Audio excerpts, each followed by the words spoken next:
बच्चों, अब हम पढ़ेंगे अमोनिया बनाने की औद्योगिक विधि, और इस विधि का नाम है हैबर प्रोसेस, हैबर विधि। तो इस विधि में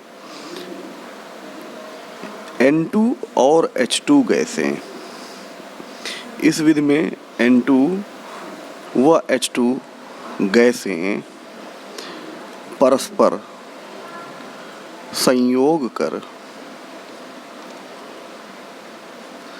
अमोनिया बनाती हैं।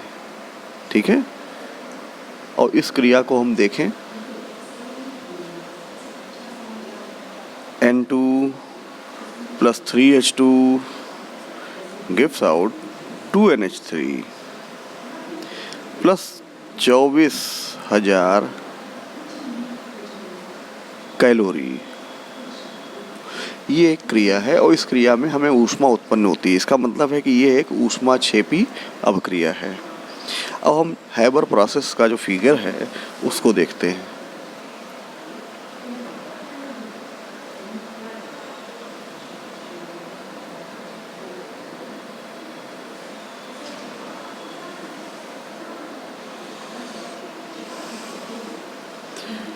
ये बेस बना लेते हैं इस प्रकार से हम, और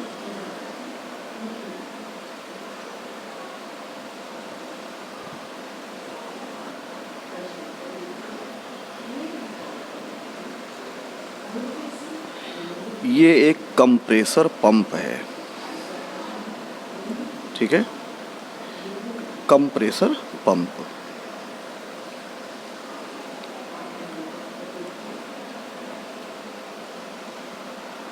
यहाँ पर एक हम दूसरा यंत्र बना रहे हैं, और जैसे हम बना रहे हैं बस वैसे ही आप लोग भी बनाएंगे तो आसानी से बन जाएगा। ठीक है,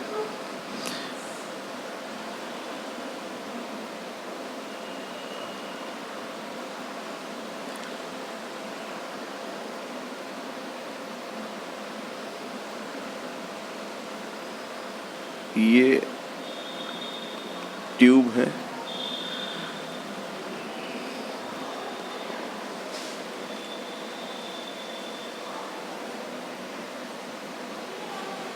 यहाँ पर इसको हम ऐसे मिलाएंगे।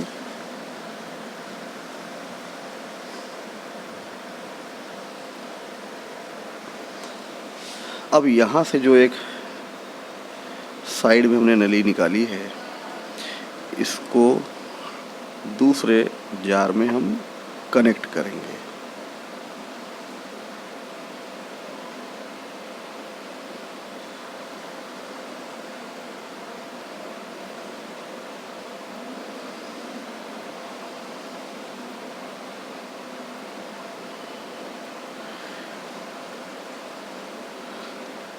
अभी ये जो नली निकाली है हमने, इसको कनेक्ट करना है इसमें।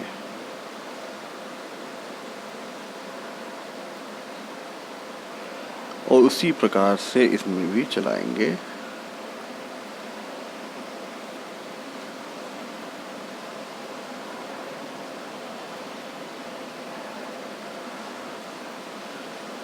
इसको यहाँ से बंद कर देंगे, और ये जो निकाला है हमने,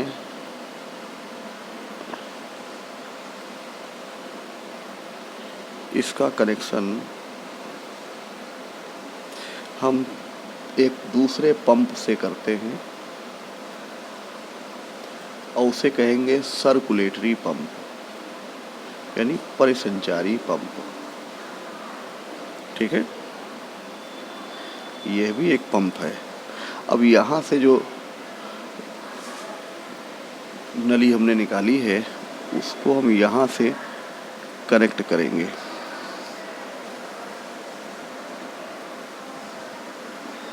ये कनेक्शन बहुत ध्यान से देखिएगा।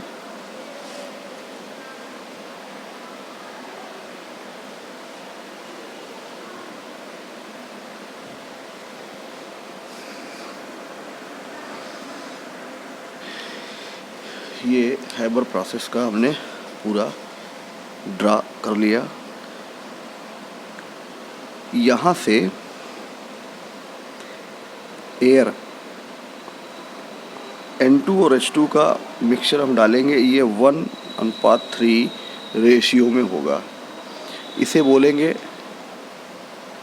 कंप्रेशर पंप, ठीक है।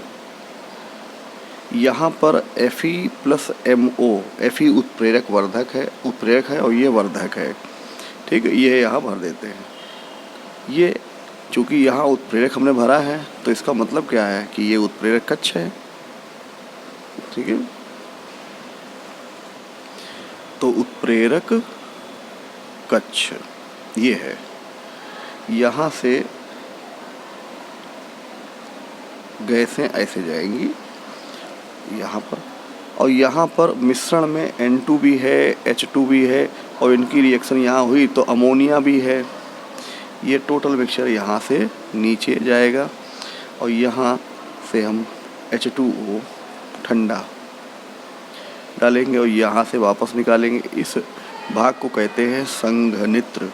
यहाँ पर अमोनिया गैस को द्रवित किया जाएगा और ये यहाँ नीचे पर एकदम लास्ट में ये लिक्विड अमोनिया है, द्रव अमोनिया। कुछ मात्रा में अमोनिया गैस बच जाती है, उसको हम यहाँ पर वापस ले आते हैं। कुछ नाइट्रोजन भी बच जाती है, कुछ हाइड्रोजन भी बच जाती है, उसको हम वापस यहाँ पर संचारी पंप से ला करके हम इसको घुमा करके यहाँ से वापस इसी में कर देते हैं। अब समझ में आ गया। पानी यहाँ से निकालते हैं, डालते हैं ठंडा, और ये गैसों को ठंडा करता है, अमोनिया द्रवित हो जाती है। यहाँ से जो गैसें रह जाती हैं उसको वापस हम इस अपरेटस में ले आते हैं। अब ये अच्छे से समझ में आ गया होगा आपको। चित्र हमने बना भी दिया है। इस पंप का नाम हमने बताया था परिसंचारी या परिसंचरण पंप, इसे सर्कुलेटरी पंप कहेंगे, ठीक है। ये कंडेंसर है, लिक्विड अमोनिया है, कंप्रेशर है, और यहाँ से अमोनिया और नाइट्रोजन और हाइड्रोजन का जो मिक्सचर डालेंगे वो 1:3 का होगा। अब हम इस मेथड को एक बार हम क्लियर कर दें कि इस क्रिया में ऊष्मा उत्पन्न होती है, अतः यह ऊष्माक्षेपी अभिक्रिया है, और इस क्रिया में आयतन भी घट रहा है। अतः लाशा तेलिए के अनुसार इस क्रिया में कम ताप और उच्च दाब अभिक्रिया की गति को बढ़ाएगा।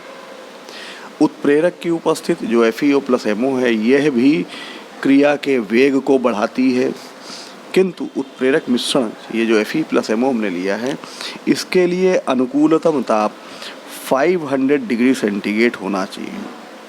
यानी हम इस हैबर विधि में टेम्परेचर रखते हैं 500 डिग्री सेंटीग्रेड, जबकि ये ऊष्माक्षेपी अभिक्रिया है। तो यहाँ इस उत्प्रेरक मिश्रण का अनुकूलतम ताप ये है, इस ताप पर यह मिश्रण अच्छा काम करता है, ठीक है। और दाब कंप्रेसर के द्वारा हम 200 वायुमंडल रखते हैं। कितना? 200 वायुमंडल दाब उत्पन्न करेंगे इसके द्वारा। क्लियर हो गया। तो इस ताप और 200 वायुमंडल दाब पर अमोनिया की अधिकतम मात्रा द्रव रूप में हमको यहाँ से प्राप्त हो जाती है। तो ये एक हैबर विधि है। जो हमने मेथड बोला है उस मेथड को आप फिर से सुनिएगा और लिखिएगा, ठीक है। खुद से लिखना, हम एक बार फिर से बोल रहे हैं, जो हम बोल रहे हैं बस वही आपको लिखना है कि इस क्रिया में ऊष्मा उत्पन्न होती है, अतः यह एक ऊष्माक्षेपी अभिक्रिया है और यह क्रिया आयतन में कमी के साथ आगे बढ़ती है। अतः इस क्रिया पर लाशा तेलिए नियम का प्रयोग करने से कम ताप और उच्च दाब ही इस अभिक्रिया को अग्र दिशा में ले जाएगा, ठीक। क्योंकि ऊष्माक्षेपी है तो ताप घटाना पड़ेगा, और आयतन में कमी हो रही तो दाब बढ़ाना पड़ेगा। तो लाशा तेलिए नियम से क्या बनेगा कि कम ताप और उच्च दाब इस अभिक्रिया की गति को बढ़ाता है। उत्प्रेरक की उपस्थिति भी इस अभिक्रिया के वेग को बढ़ाती है, किंतु उत्प्रेरक मिश्रण का अनुकूलतम ताप 500 डिग्री सेंटीग्रेड होता है। अतः इस विधि में उत्प्रेरक कक्ष का ताप 500 डिग्री सेंटीग्रेड रखा जाता है और इस क्रिया के लिए उचित दाब जो हम लिखते हैं वो है 200 वायुमंडल दाब होता है। तो हम क्या कहेंगे कि 200 वायुमंडल दाब और 500 डिग्री सेंटीग्रेड ताप पर अमोनिया की अधिकतम मात्रा द्रव रूप में हमको यहाँ पर प्राप्त हो जाती है। अब समझ में आ गया आपको?